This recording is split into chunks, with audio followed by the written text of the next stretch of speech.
No one has captured what California is, much like the Beach Boys did. They embodied what the California dream is all about.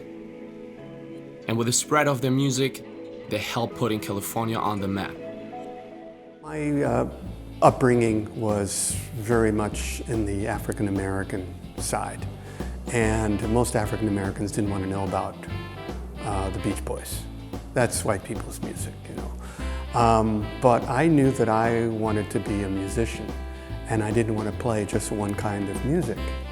So the Beach Boys kind of showed me a different side of music that I was not aware of.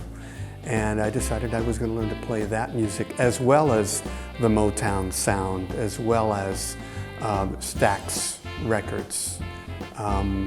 So I was expanding my horizons musically, getting away from just playing African American or Latin American music, and now started listening and appreciating what white America was listening to.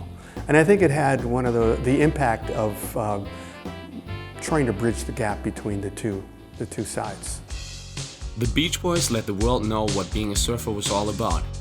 So without the Beach Boys, who knows what sort of place California would be today, or whether its message would have rippled through the generations the way it has.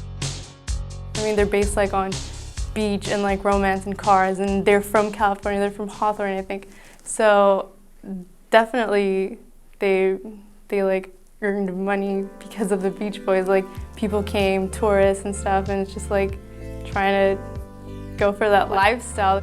I think that for the youth, it's like they definitely gave like that sort of vibe and like the look that California youth was like. I was raised in the 60s. I was born in the 50s.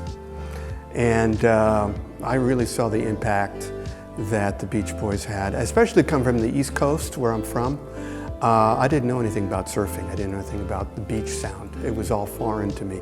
I'd grown up, and most of us on the East Coast, listening to R&B, sort of jazzy stuff. And then this new sound came around, and I didn't understand what Hang 10 meant. I didn't know anything. I didn't know what a surfboard looked like.